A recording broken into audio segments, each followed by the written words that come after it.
Now, getting into and watching this film 20 plus years later, there was supposedly then and now some heavy, thick, gay, lesbian legacy attached to this film via Jess and Jules' relationship. Completely missed that, don't remember that. When did that happen? I was too busy waiting for somebody to bend it like Beckham. I can't stay.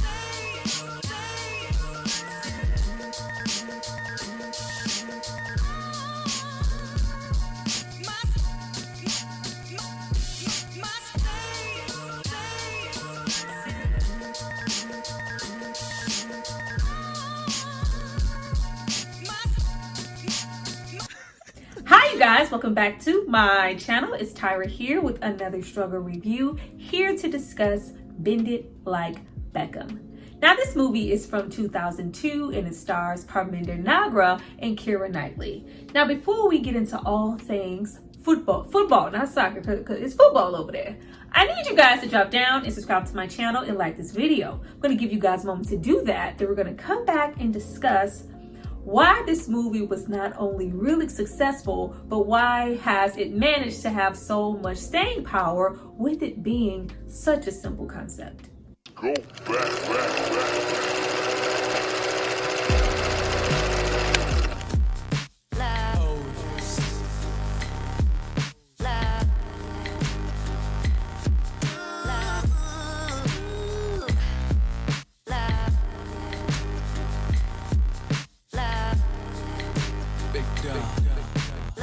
Now that you guys have hopefully subscribed to see more of me, let's get into this film. But before we jump into the movie, I have to give a shout out to the person who paid for it and requested it. So if you happen to run up to your daughter's bestie and tell her to get her lesbian feet out of your shoes, it's not because of me. It's because of this person right here. Thank you so much for supporting me and paying for this content.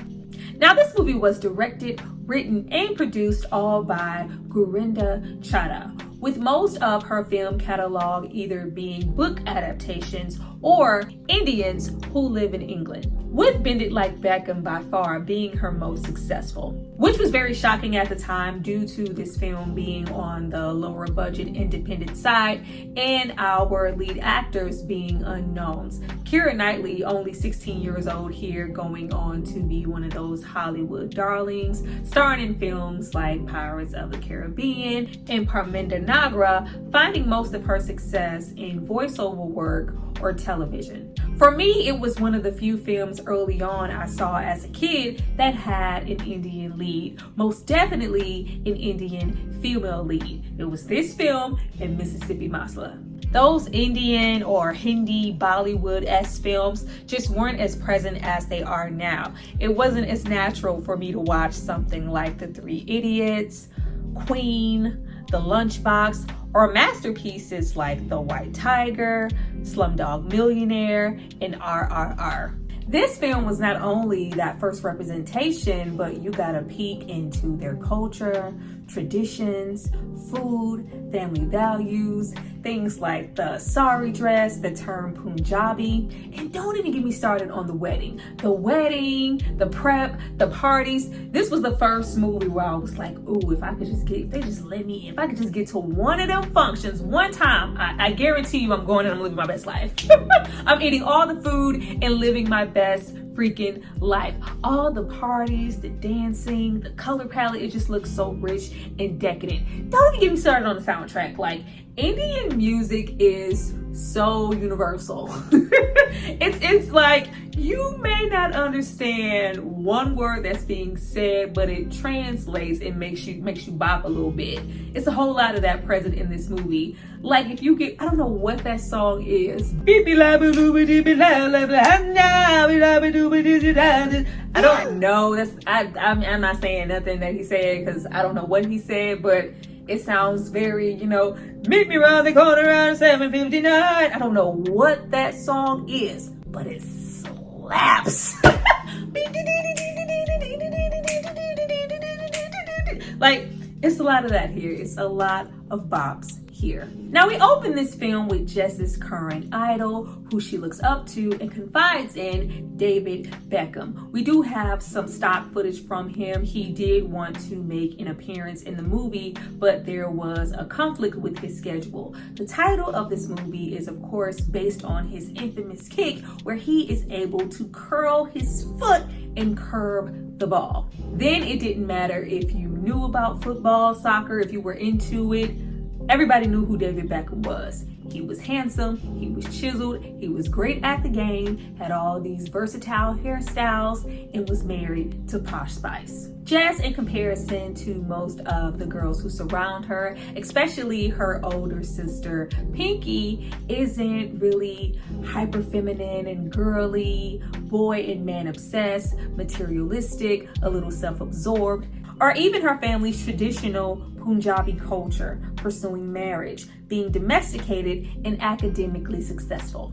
Now, Jess, forever respectful and wanting to make her family proud, does hold those family values at a high regard, but wants more than anything to maybe be a professional football player. Jess, being an extremely skilled player, isn't relishing in it due to her being the only girl in her neighborhood against a team full of boys. This dream isn't fully realized until she meets Jules.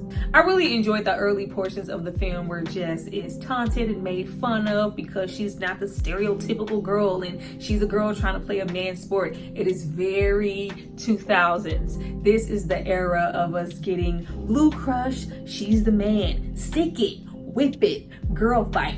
Women against all odds, competing and succeeding in an often male-dominated sports field. That thick, I'm not like other girls trope, I'm a tough girl, especially when we get into Jules, who openly plays for an amateur football women's league. And Mother, not much unlike Jess's, obsesses over her not being feminine enough, always wearing shorts and a sports bra, being way too invested in the game of soccer, and not going out of her way to make herself desirable for boys. She must be a lesbian. My baby must be a lesbian.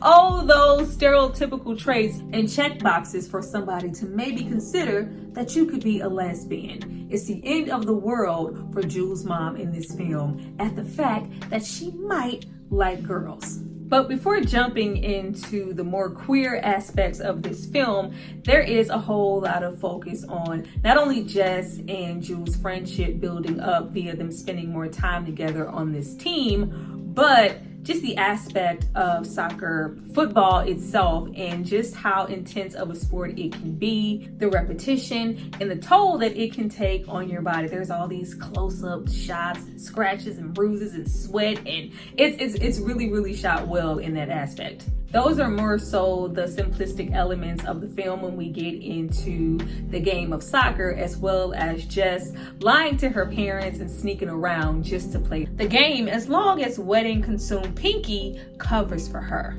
Let's discuss Coach Joe. Blonde-haired, blue-eyed, teen heartthrob, boy band-looking Joe. Aside from football, Joe is also a crush/obsession for both of the girls. We're more so Jules, who is staking her claim on Joe, even though he has made it abundantly clear, girl, I only see you as a friend, a little pupil. I have no interest there. Girl, sit down.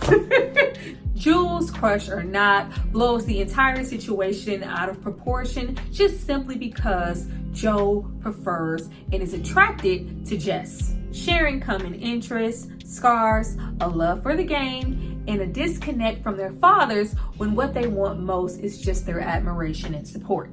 Jules, instant bestie to Jess, completely loses it when the happening happens a little bit, claiming that she stole something from her. Now, we do have best friend Tony, who's outwardly seen as a potential husband for Jess because they get along and spend ample time together. In the end, Tony is so supportive of Jess that he's willing to not only cover for her, but sign up to be in a fake marriage just so she can go to a school and get a scholarship where she can pursue her dreams. But this would all be for nothing because Tony is actually a closeted gay man. Now, what do we do with this premise in the film? I absolutely nothing. We don't do nothing with Tony. We kind of bring it up and we never really fully explore it, aside from the stigma it would carry in their culture just for him to come out and be gay.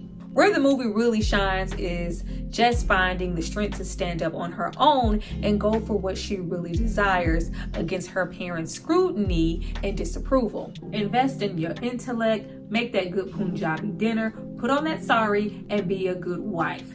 We don't care how many times Coach Joe decides to come over and plead for how great you are as a player. I really enjoyed the scenes where we got more into the father in the depth, and not so much about football not being the Indian way, but the treatment he received when he came over and he tried to pursue a career in cricket, and the judgment and slurs that he was met with. I don't want that for my daughter. You get a whole lot of push and pull from the first generation and the second generation and how much things are evolving and changing. By the time we get towards the ending of the film, he finally gets to see Jess play and sees just how much she's championed and all this admiration that she is met with. The other strong aspect of this film is the time we spend with Jules' mother, Jules' mother as well as Pinky's. I love how Pinky was all outside having all this premarital sex, but it was the worst thing in the world that Jess just wanted to play some damn soccer.